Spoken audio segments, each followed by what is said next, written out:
Vamos en los siguientes minutos a hablar de una de las asignaturas del curso de acceso a Introducción a la Geografía, que este curso presenta grandes novedades en su programa. Nos acompaña el profesor Antonio Fernández. Bienvenido. Gracias, Isabel. Es una de las asignaturas, quizás no la más necesaria, pero la más apasionante, esto de entrada. Esto lo decimos y además es verdad. La geografía, y vista además desde el prisma que lo ve este programa, en el que se trata de geografía física, pero también de geografía humana, y en el que nos enseña dónde vivimos, lo que tenemos alrededor y también cuál es nuestra convivencia en muchos casos. Es un programa muy completo. Es que es una asignatura, por eso decía, quizás no es la más necesaria como las matemáticas, la lengua, todos hablamos, necesitamos hablar bien, todos somos usuarios de los números, todos los profesores tenemos el vicio de decir que nuestra asignatura es la más importante. Yo tengo el vicio de decir que es la más apasionante, porque nos enseña a leer en el entorno en el que nos desarrollamos, en el que vivimos, en el que nos movemos, en el que nos desplazamos, y por lo tanto nos enseña a leer los paisajes, y por eso es apasionante, es abrir un mundo nuevo de conocimiento. Es curioso porque verdaderamente esta asignatura tiene muchísimo de conocimiento y tiene también su parte, que también es conocimiento, pero curioso, de poesía, porque verdaderamente nos sitúa en los lugares. Vamos a hablar un poquito del programa, de este nuevo programa que se basa en un libro, Iniciación a la Geografía, con un subtítulo, La Tierra, un planeta habitado, un poco en relación con lo que estábamos diciendo. Se divide además en dos partes, uno de geografía física y otro de geografía humana, la segunda parte.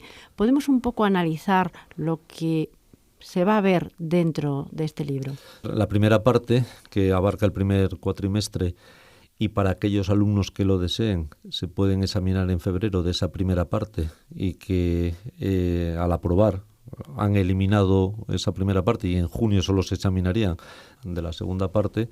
Bien, pues en esta primera parte, que es geografía física, se va a estudiar el clima, todo el sistema climático de la Tierra, entender por qué llueve, por qué no llueve, por qué las noches son más largas en invierno, por qué cuando aquí es invierno es verano en Argentina. Entender esas cuestiones que todos nos planteamos, la medida del tiempo, por qué el meridiano cero pasa por donde pasa y no por otro lugar.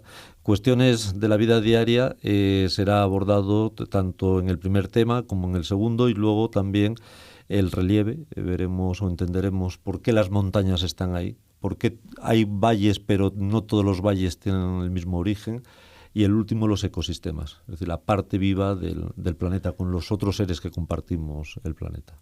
Pues vamos un poquito a analizar y a meternos en esta primera parte, luego hablaremos de la segunda. Hablamos de la Tierra y además de curiosidades. Por ejemplo, cuando se habla del clima, yo creo que esto lo hemos hablado también en otros programas, pero para aquellos que nos escuchan es bueno saber lo que se van a encontrar también con pequeñas pinceladas. Por ejemplo, ¿por qué pensamos que cuando hay anticiclón, y nos dicen, y eso lo pensamos todos, es que vamos a tener un tiempo estupendo? Y no significa esto. Es una de las mentiras muy extendidas. Anticiclón, buen tiempo, no. Quizás porque en España el anticiclón lo asociamos al verano y al sol, y nos lleva implícitamente al concepto subjetivo de buen tiempo, aunque hay una definición más o menos objetiva, pero subjetivamente el buen tiempo puede ser o depender de, según el usuario, ¿no?, del tiempo. Pero anticiclón no significa eso. Es decir, anticiclón es única y exclusivamente estabilidad atmosférica y la imposibilidad o dificultad, en gran medida muy difícil, que llueva, que haya precipitaciones.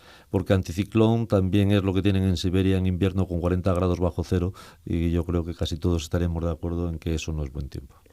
Cuando hablamos de geografía física, además, ya se ha dicho, se habla también, por ejemplo, del relieve, también de la formación de las montañas, de lo que de ahí podemos aprender. No hace mucho hablaba con un experto en geología planetaria y decía que de nuestros ecosistemas, pues en España mismamente, en Canarias o en Andalucía, se pueden hacer extrapolaciones para otros planetas como Marte o como Plutón. Por supuesto que los procesos físicos que suceden en el planeta, así entendemos que tiene que funcionar en el resto del sistema solar, en los otros cuerpos. La geología y la geomorfología parten también de un principio que es el actualismo. Tal y como funcionan los fenómenos en el presente, así funcionaron en el pasado. Si hoy los ríos descienden y el agua sigue la fuerza de la gravedad y tiene una capacidad erosiva, hoy así fue también hace 100 o 200 millones de años. Y así también habrá sido en los planetas del sistema solar. Y por eso, si nosotros en la Tierra observamos cómo el agua ha sido capaz de modelar cantos, de redondearlos, si nosotros encontramos un canto redondeado en Marte, tenemos que pensar que ha sido el agua. Si nosotros en Canarias observamos una colada de lava y como esa colada de lava tiene forma de lengua, forma ojival, porque es pura física, la velocidad es menor en las márgenes y mayor en el centro, con lo cual da esa forma de lengua, pues si hay una colada similar o una forma similar de fluido en Marte o en otro planeta, pues el funcionamiento habrá sido lo mismo. Es decir, es nuestro laboratorio, claro.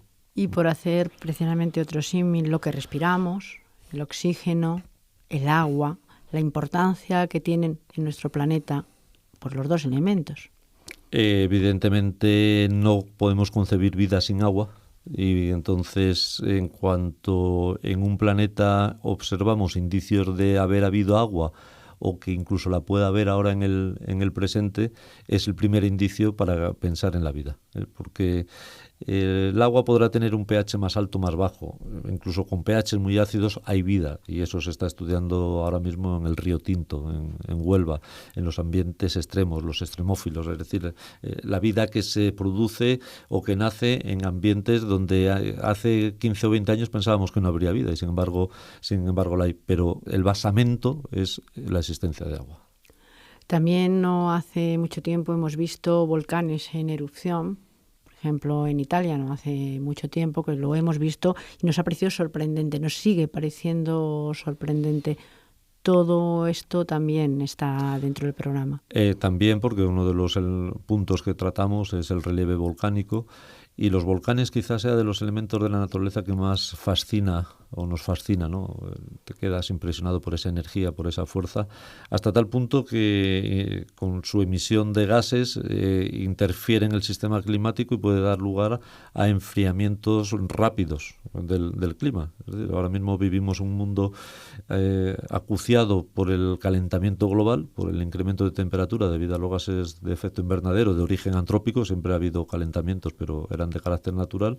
Pues vale que coincida la emisión de 3 o 4 grandes aparatos volcánicos en un breve lapso de tiempo, a lo mejor para producir un enfriamiento, porque ya ha pasado en la historia. Esto también es algo que nos resulta curioso. Hablamos de calentamiento global y hablamos también de la mano del hombre para producir un efecto negativo, pero la verdad, y lo cierto es que también la naturaleza puede producir y produce, de hecho, calentamiento global.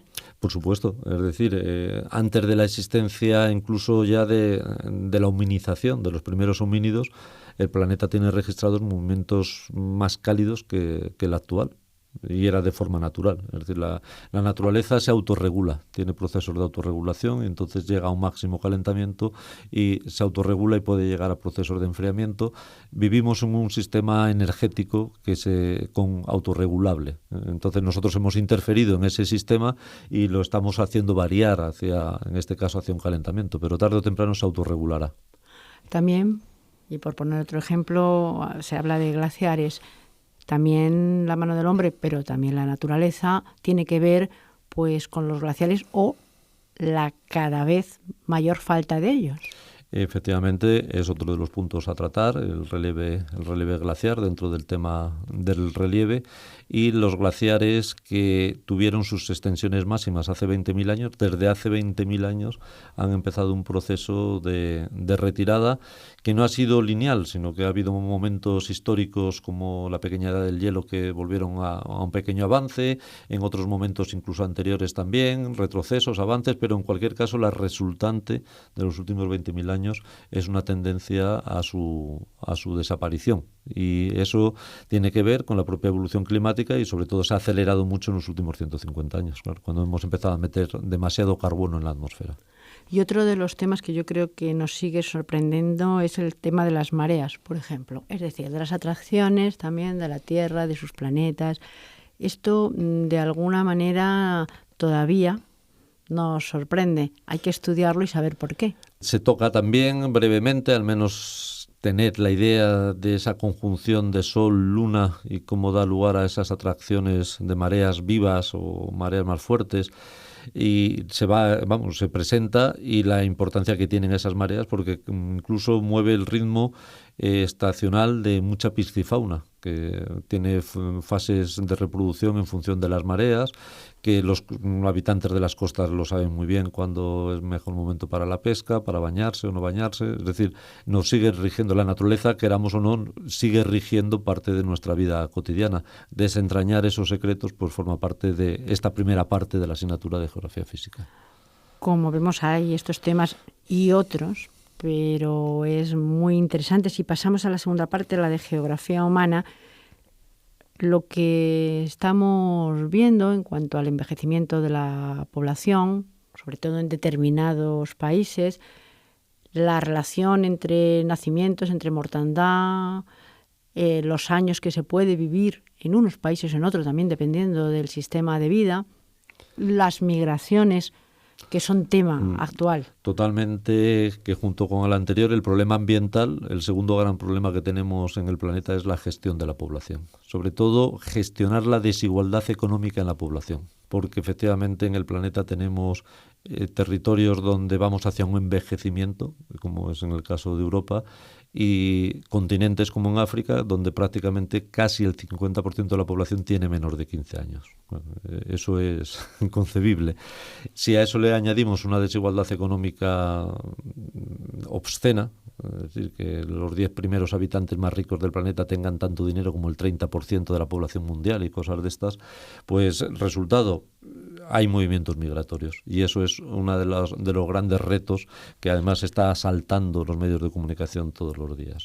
Eso se trata en la población, se trata en la desigualdad de la vida, porque según donde nazcas puedes llegar a vivir 80 años o a los 50 dentro de la misma especie. No hay ninguna especie viva que tenga tanta diferencia de esperanza media de vida dentro de la especie. Es decir, un león vive lo que vive, o una abeja está en torno a 30 días. Puede vivir 28 o 32, pero dentro de un margen. Pero esa diferencia de 50 a 80 años es humana.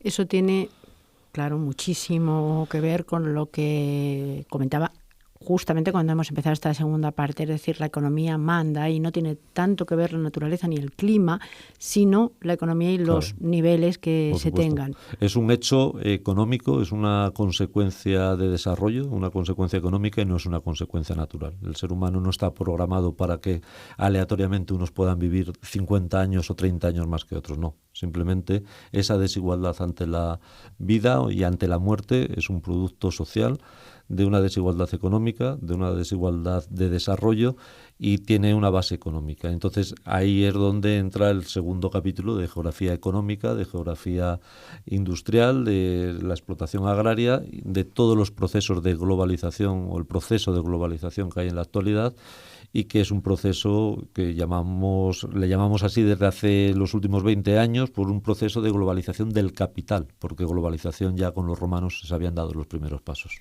Y también el paso del mundo rural a la ciudad, el tipo de ciudad, el paso de la ciudad industrial a la ya posindustrial, y ya no sé en qué tipo de ciudad estaremos ahora. Es la ciudad, evidentemente, del conocimiento, se le llama la ciudad inteligente, la ciudad del conocimiento, pero, ojo, eso es en el primer mundo, no en el tercer mundo. Es decir, en el primer mundo las ciudades sí podemos hablar de esas ciudades de la innovación, del conocimiento, donde el factor productivo no es tanto la industria, sino la investigación, el desarrollo, crear conocimiento. Eso es el motor económico de las ciudades del primer mundo. Pero las ciudades del mundo subdesarrollado son ciudades industriales, ciudades con hipertrofia de servicios, y que son las ciudades que más están creciendo. Un dato: en 1900 las mayores ciudades del mundo estaban en países desarrollados: Nueva York, París, Londres. Hoy, dentro de las 10 grandes ciudades del planeta, apenas podemos contar con Nueva York y Tokio. Todas las demás son tipo Bombay, Calcuta, Shanghái, Lagos, El Cairo, México DF, etc.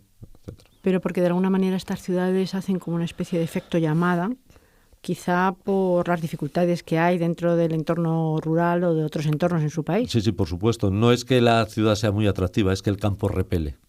Es decir, el campo expulsa, no es que la ciudad atraiga. Es un factor de expulsión, como tú bien dices. Entonces, en el tercer mundo están en esa fase. En el primer mundo esa fase era la que había a finales del siglo XIX, principios del XX. En el caso español, pues fue el boom de la emigración rural de los años 50 y 60. Y hoy en día en el primer mundo estamos en otra fase, justamente en la destructuración de la ciudad, en la desurbanización de las ciudades. La población se expande en su entorno periurbano más amplio de 100, 120 kilómetros, 130 kilómetros y crea una región urbana difusa, es la ciudad difusa. Entonces no tiene nada que ver con el factor de atracción y concentración de la ciudad del tercer mundo. Son dos modelos opuestos. Digamos que en el mundo desarrollado vamos abriendo etapas, o estamos en una etapa que todavía no están en el subdesarrollado. Todo lo que estamos hablando a lo largo del programa lo van a encontrar justamente en este programa de iniciación a la geografía, esta asignatura de introducción a la geografía y en este libro. Además, explicado de una manera que creo que es muy cercana para que el alumno pueda aprender de una manera autodidacta. Espero que sea así, espero que nuestros alumnos y los lectores lo perciban como tú lo has percibido, y en cualquier caso, para los estudiantes de la UNED saben que cuentan con el apoyo de los profesores tutores en los centros o con el apoyo del equipo docente en la página virtual, por si hay algún concepto que se les atasca, que no lo entienden o que no nos ha quedado claro a la hora de explicar. No obstante, también habrá algún programa de radio en el que trataremos de una manera mucho más profunda todos estos temas que hoy simplemente pues, se han querido esbozar para volver al principio del programa en lo que decía el profesor Antonio Fernández, que es una asignatura verdaderamente apasionante. Yo creo que sí, al menos a mí me apasiona, y yo creo que hemos intentado, los que hemos escrito el libro, los que llevamos la asignatura, intentar transmitir esa pasión que al final es lo que va a quedar de la geografía. Para todos nuestros oyentes, acercarse a ello puede ser además pues algo muy atractivo y todos tenemos mucho que aprender. Para los alumnos, y ya para finalizar, algún consejo, además de que se acerquen a todas las herramientas que la UNED pone a su alcance.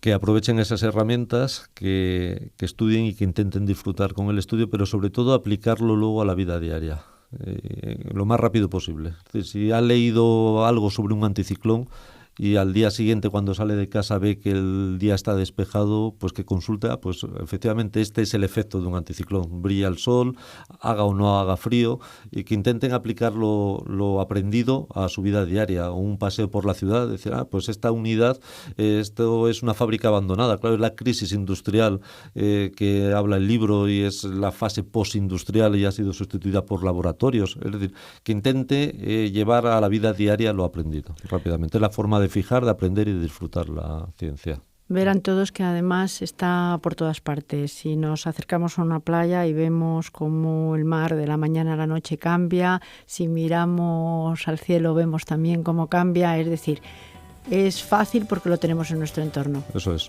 Muchísimas gracias. Gracias.